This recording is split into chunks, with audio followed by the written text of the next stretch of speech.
It's Kim. I'm at OMT again here with Kelly and guess who? Julie. It's the three of us again, and we're going to talk about asking for help. Is it hard or is it easy? That's today's topic. We are parents of special needs children ranging from mild, moderate to severe complex issues. We want to support each other. We want to support parents in general, navigating the systems that they have to navigate. We're here today as parents. We are not professionals. We're not a substitute for legal advice, for medical advice. Please work with your care team to make things the best they can be for you and your child. Thank you. All right. What is it about being a mom and caregiving that challenges us to ask for help? Oh, somebody's ringing in. Who is it? We have a special guest? Stuff happens. It's all good. Okay, so that's called parenting. It's called parenting. Kelly, asking for help, is it hard or easy? Surprisingly, it's still very hard. I would like to think, given my understanding of our lives and the circumstances and the sheer volume and number of people out there that I know that want to help, I still find it very difficult. Julie? Is parenting hard? That's the question. Well, it's about being a parent of a special needs kid and asking for help. I think I think this is a really personal question for everyone. And it's definitely a challenging one to answer. I don't find parenting my children hard. I didn't find parenting my daughter hard. I found it hard to be thrust into a world that was really challenging and difficult for me with a very sick child who is medically complex. And I found it took a long time to get my footing in that respect. It took a long time to build a community, people who understood and people who could support. In terms of getting help or asking for help, I think the difficulty at the beginning was I felt like I had to do it myself. I felt like it was up to me. Right. And it didn't feel like there was anyone that I could ask. No one understood. And part of that was the isolation of not knowing the community that I know now. So if I knew better, I would have done better in order to support myself. Okay.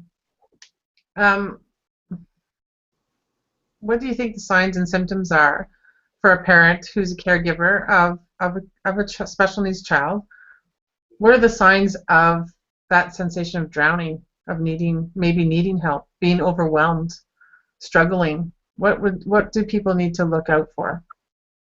Parents, what do parents need to look out for?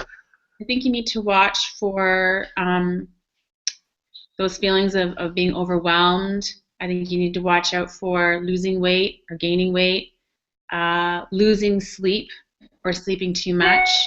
It's sort of some of the signs and symptoms of depression, I think, or early depression.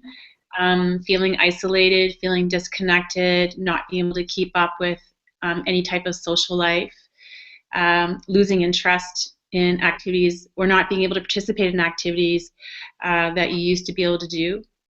I think as moms especially, we get far down that road before we're willing to ask for help. Kelly?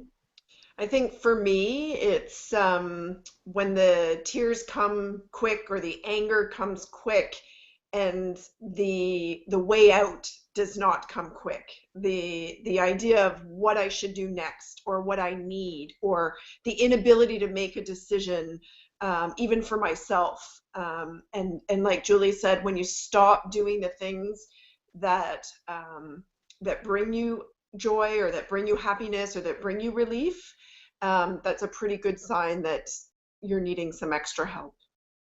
So let me ask you, ladies, and I get this all the time whenever I'm coaching moms about self-care, and I'm sure you ladies will recall a few times when I've said do something for self-care. And I love hugs. I'm always like, let's go hug somebody. It might seem like a little insignificant, but hugging somebody does release tension and and encourages connection, even if it's hugging your kids, you know. Um, but yeah, how do you take a step from that place that you're struggling and asking for help, even though it's not going to be perfect? What's the action? I think the action is reaching out to that one person that you know is a go-to person for you. Most of us have a go-to person. It might be your spouse, it might be a close personal friend, it might be a social worker, it might be a physician, it might be someone who's involved with your child that you just have a really strong relationship with and level of trust with. And my hope is that if you reach out to that person's going to respond quickly and directly and swiftly. I think maybe what happens sometimes is that we think we're reaching out, but we're not being heard because perhaps we're not being direct enough. So you've really got to be direct. I need help. I can't do this for one more minute. I need help. And it's got to be as clear as that. Kelly? I think that asking for help needs to be practiced. I think you need to try and do it when things are maybe not so terrible. And also when things are very challenging and very difficult. I think the better you get at it early on in the game, the easier it is to adopt that as a regular and healthy practice of your existence. My son was almost 11 years old before I ever left him with another human being overnight. And that was a long time. And it was much harder to do after 11 years. And I think the earlier you start building these kinds of practices and asking people to support you in your journey, the better it is. I agree. I agree with the practice too. You've got to practice and you've got to perhaps try and do it more when you're in a good space rather than when you're in a drowning space. And people want to help. There's people in your life who want to help. I think the bigger fault that we have is not so much in the asking, it's in the accepting. Mm-hmm. Can I make dinner? Oh, no, I'm good. I don't need you to make me dinner. Or can I, let me take her for a walk? Oh, no, we're good. Right? The default is we're good. I'm okay. So just say yes. Yes, thank you. Could you make dinner? Yes, thank you. Could you take her for a walk? Give me an hour. Yes, if you want to come in and clean my fridge, do my laundry, wash my floors, just say yes. It's hard. It's a hard thing to do. I'm like Kelly, it took me a long, long time. And I had to practice, and I had to be, unfortunately, in a really bad spot before I was willing to say yes. But once I started saying yes, and the more I said it, the easier it became. Mm-hmm. It's a vulnerable place to be sometimes, to say yes, because some parents carry beliefs about what it means to carry the load, what it means to be the sole provider. But that doesn't help any of us if we can't survive ourselves. If my stress gets to such a point that I become ill, it gets to such a point that I cannot cope, and I haven't asked for any help. It doesn't help anybody in that situation, including myself. I just wanted to note also that when things are good is a good time to make a list of things that you're willing to let people do for you, because a lot of times people, I've had experiences where I'm in ICU and people show up or they call and they say, "What can I do for you?" I'm in shock. I really can't process that. But when I started developing a list, and I'd say, "Here's my list," I'd email it to them, or I'd say, "Sure." It would help me even to decide what I'm willing to let other people help me with. And I think that's important before you're in stress, before you're in conflict, or that sort of situation, that you can do that. I think that's a really important point for me. I didn't want anyone to help me with her and her caregiving, and not that I didn't want them to, but it wasn't as accessible for me. She was medically complex, she was medically fragile, she was a difficult child to care for and often was unwell. It wasn't the piece I needed help with.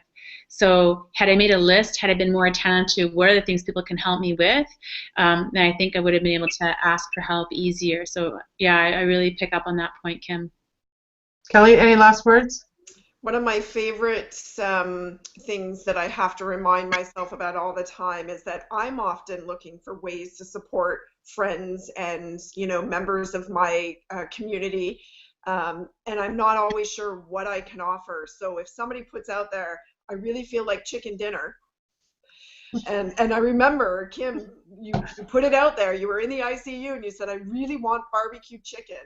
And in that moment in time, I fired up the barbecue because that's something that I could do. And I think that I have to remind myself that there are other people out there that want to do for me, just like I would want to do for them. So it's hard sometimes. Sometimes you don't feel like you have people that you can count on, but you'd be surprised at complete strangers sometimes willing to come to rise to the occasion. I know when Kellen was in the hospital having reconstructive hip surgery, and we spent a significant amount of time there, one of my friends created a supper train, I guess it was called, and complete strangers from my neighborhood that I had never met before were cutting up carrots and putting in veggies and muffins and things. So don't be afraid to put it out there.